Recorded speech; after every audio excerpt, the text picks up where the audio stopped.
Here's what's happening at Ewetopia Farms today. They're trying to make all the wool into pellets. I have 6 bags of beans that will go in that mixer with the corn. That's a 2-ton mixer. It's a hammer mill. What we do here is we try to stay pretty independent. For someone that has probably less than 100 sheep, I don't think you're going to justify any of that. Let's get started. We had our first killing frost last night, and all my canna lilies have, their leaves are turning kind of like black. So they're at the end of their rope, even though this week is supposed to be way above normal in temperatures. The frost is put an end to things now, I think, growing.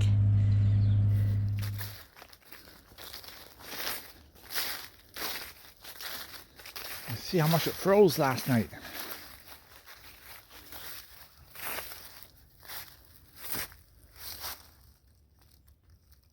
That grass is all frozen, and you can see the sun's coming up, melting the frost right off the grass.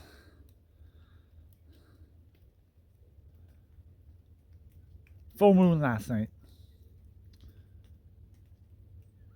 but that's all frozen.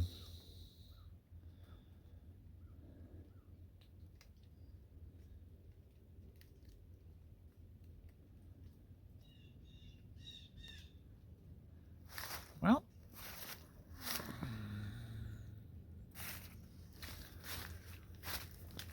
yeah, I haven't combed my hair yet, and we're heading to wool growers today.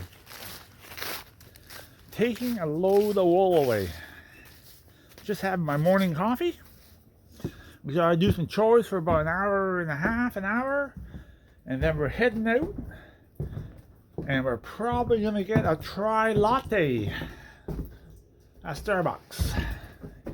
That's the midpoint to Carlton Place, Smith Falls. Arnie got the frost as it was still on here this morning with the corn in the background, and just a few minutes later it's all starting to melt, but it's still very pretty.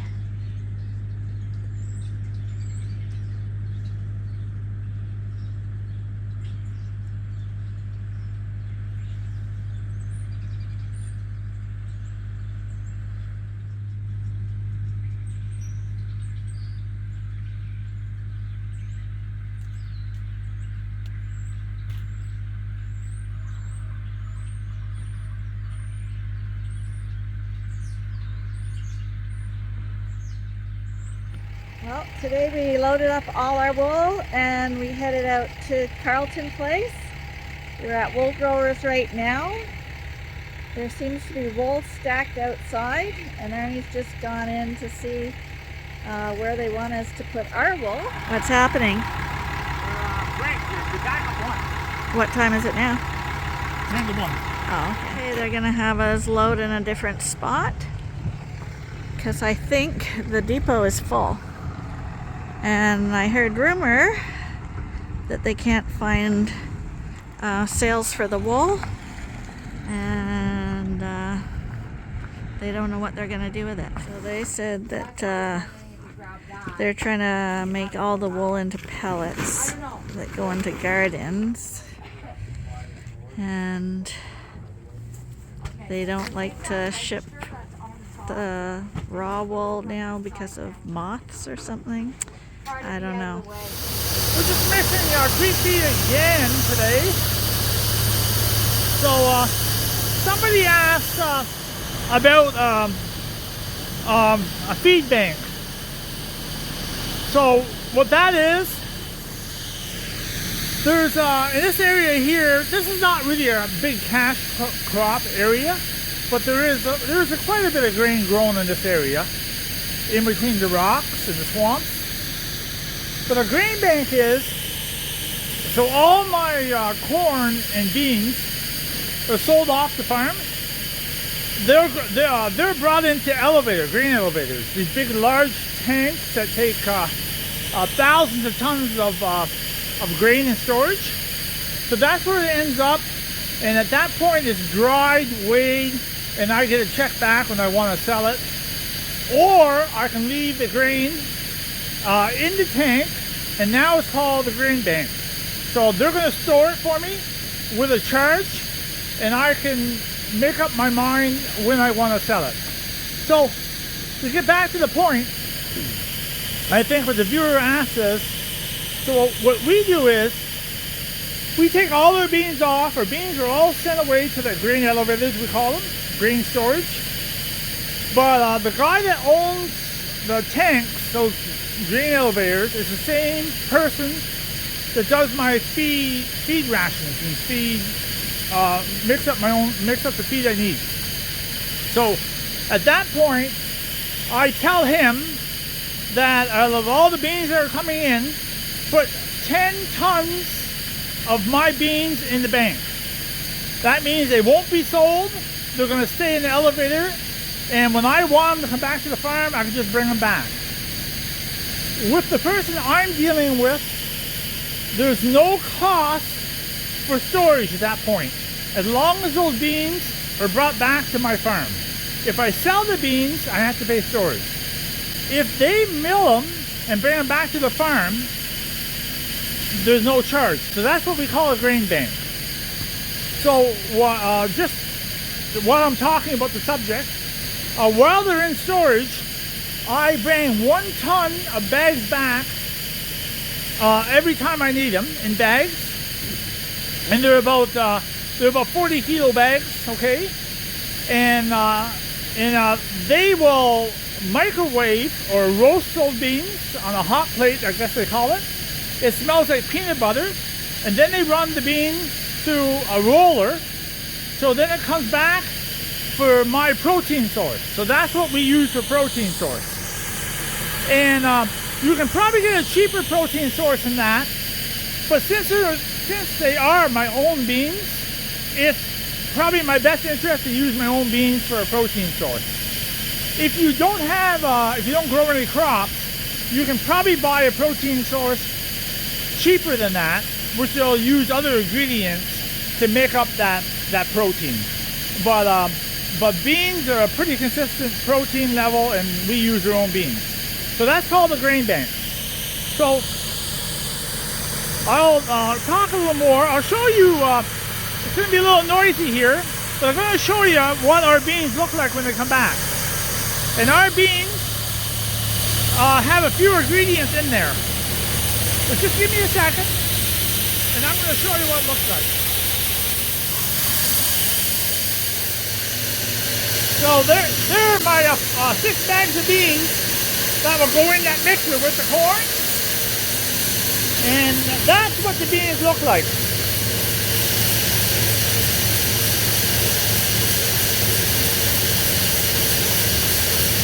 I don't know if you can see it or not, how good. So basically,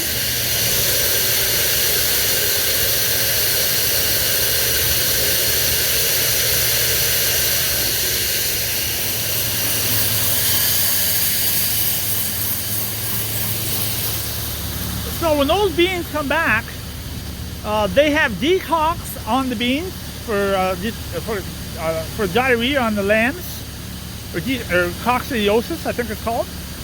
So there's decocks on the protein, so to make sure the lambs get decocks.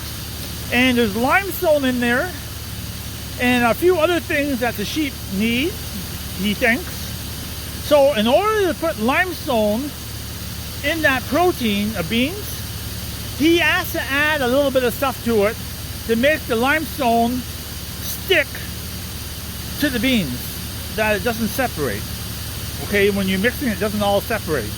So I think he's adding, I can show you the recipe.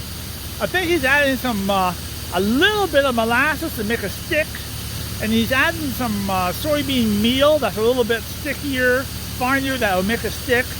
So he has to do that to make a stick together, that when I feed it, it will be fed as a good even ration. It won't separate when it's being moved around, if that makes any sense.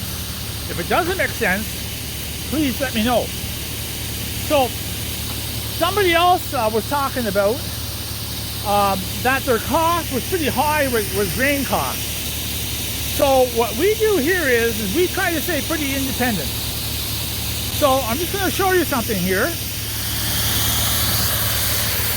That big tall tank there, the red one, they used to be called a feed factory. And the reason why we chose that bin has 4 compartments in it.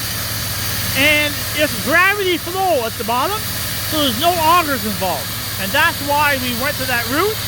And years ago, we had a hammer mill inside there, underneath those bins, and all the grain went through the hammer mill into the barn. The hammer mill was a stationary hammer mill, and I wanted a portable hammer mill because I wanted to go to the coverall with the grain. So we went to this system here. This grinder mixer is probably easily 30 years old. They're all over the country. No one really uses them anymore, and they're pretty easy to pick them up secondhand. That's a 2-ton mixer. It's a hammer mill, and right now we're hammering corn in there, and then we're going to add the protein to it. It mixes it up, and then the grain ration is made. So right now we have 30 ton of barley in that feed factory for making creep feed, and that silver tank right there is about 110 tons.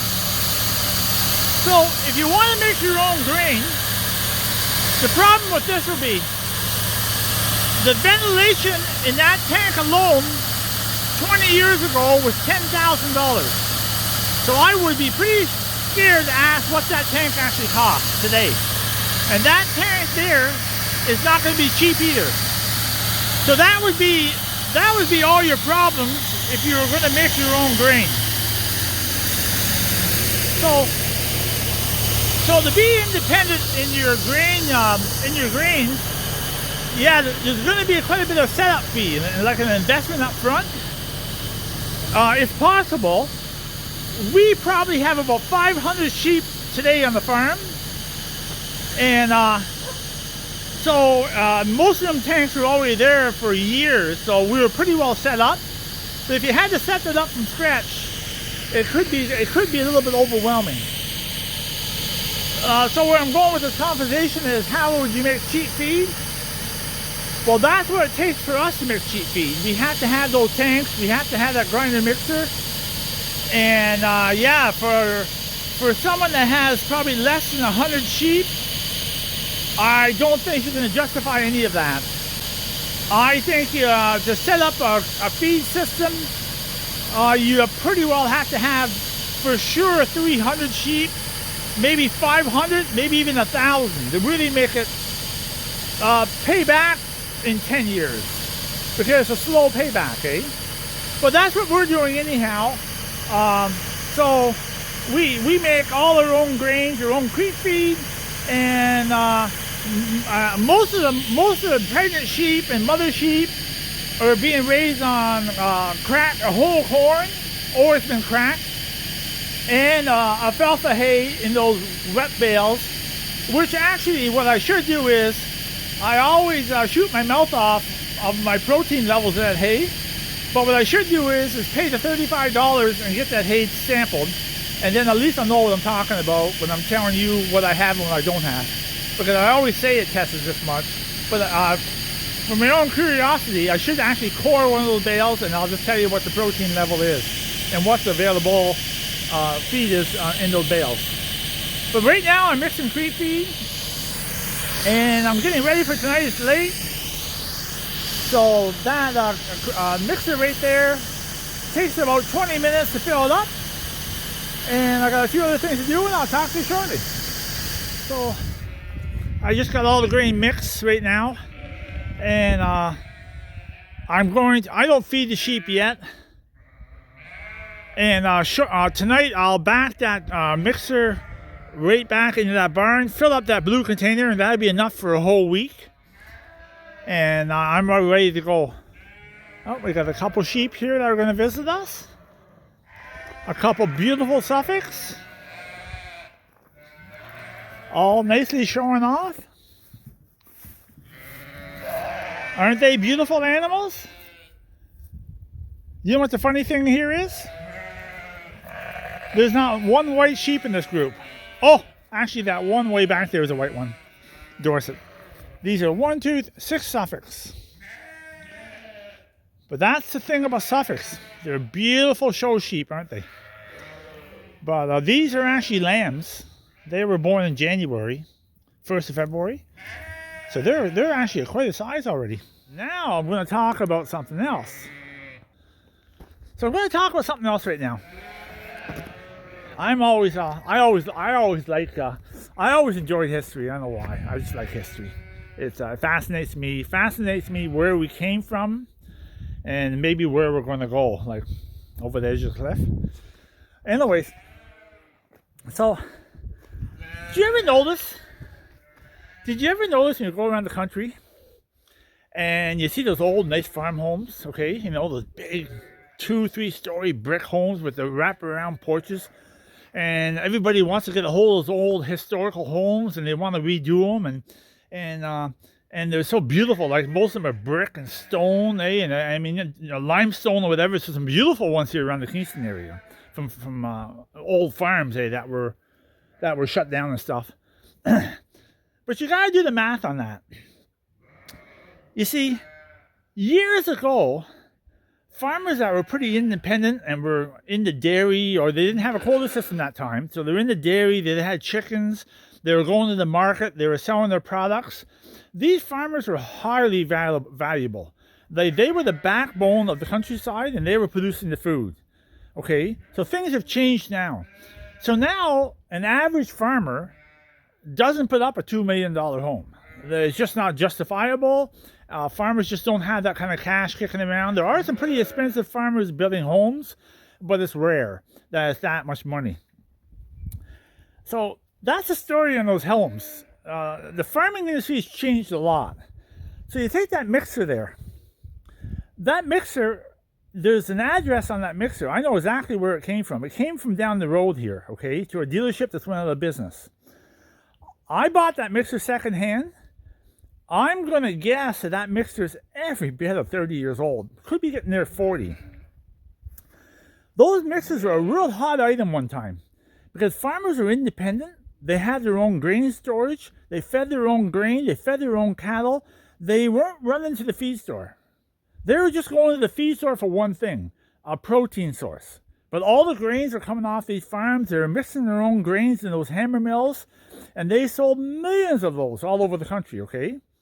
And then suddenly, they're all disappearing, but we shut them all down. We're not using them. And so I'm thinking what's happened is we got into that industry where they come up to you and they say, "Oh, Arnie, you're working too hard. We can make it way cheaper for you. You won't have to be bothered with it. You don't have to make it. You don't have to have all the repairs. And we'll truck it in every week for you. And it's a real reasonable cost. Until you get your foot in the door, and then the cost will be about triple the cost." So that's what's happened. We shut all these mills down, and we went to all the big feed stores who were bringing feed in, and just give or take, when a ton of corn goes into the feed store and is milled and bagged or bulk form and comes back out, it's easily double the amount at that point. So that's where we're losing a lot of our money. And I'm not blaming the feed stores for doing that, but we chose that route. It's just like we chose the route to go to a credit card. You know, when credit cards came out, it was a way to have cash when you didn't have cash, when you're on the road and you wanted to have breakfast or fill your car up and you forgot your cash. Oh, just flip out the card, okay? No big deal. But today, they say there's millions of people living off the credit card. It's out of control now. Now we live in a credit world. And we're at the mills and we're running on their credit when we should have been independent. We should have stayed that way. And that's how farming's changed now. Farming is not... We might move a lot more money on the farms, but I have to wonder at the end of the day how much you got left over. Like another example, 30 years ago, we put up a feed system because labor was outrageous at the feed stores. And we were buying in bulk grain, and it was doing a fantastic job. Good quality grains. We never bought in bad grain. If bad grain came to the farm, it was trucked out. We wouldn't accept it, okay? So we became real independent. And a feed store told me to go that way. It was a Dutchman too. And he says, labor is too dear. But you got to figure it out. You make a phone call to the feed dealership, okay, that you want a ton of bags and such a grain, okay? Well, you just called up the secretary, who's making $20 an hour easily. She relates it to the workers in the mill who are making $20 an hour easily. Then if you have it delivered, that truck driver is making $20 an hour. And God only knows how much the owner's making off that. So now you got to wonder, how expensive is that feed? So you know how you can make cheap feed? Just start cutting that up a little bit. Get independent, get up a tank, buy your grain off the farmers right off the fields, do a little extra work, do an investment, and it pays off. But you got to do it right. If you do it wrong, it won't work right. But that's just a little history thing, what's happened with our society today. But just saying one more thing before I shut my mouth here. 30-some years ago, we put up our first feed system, and we were paying $200 a ton for corn. And don't quote me, but I think corn right now is $250, $240, $260 a ton. And you got to wonder, in 30 years, you've only increased a ton of corn by $20, $30. Like, what's wrong with that picture? Like, I mean, we're working twice as hard, and we're still getting the same money for the grain. Like, if you want agriculture to keep going, maybe they don't even want us, but if you want agriculture to keep going, I get the impression that we're actually starving ourselves out to the point where it's just going to start going the other way. But anyways, I'll get off that subject. I'm just dwelling a little bit. But if you look at the way history has revolved around these mixers and what's happening today, is you can see the trend, how we ended up in this position. I'm going to go in and have a drink with Lynn and probably have supper, and I'll talk to you tonight. So, we were gone most of the day today, brought the roll away. That almost took the whole day. And we did have a try latte today. But I'm going to show you something right now. Do you see that little indent right there? That's going to be the question of the day. That someone's going to guess what that is. And I was going to give a door prize, but someone's probably going to guess it. So this house is 150 years old. And they're all over the house. And when the sun goes down a certain angle, you can actually see it in the brick. Excuse me. But if someone knows what that is right there, so there's an indent in the brick. And that's a little bit of a history question there. And I'll give you a clue. You gotta go and ask a mason what that is. And on that note, we're gonna call that a day. From Lynn and I and Mrs. Moose. See you tomorrow. Subscribe, give a like, give a click, tell it to a friend, and we'll let you know what's happening tomorrow. Have a good evening.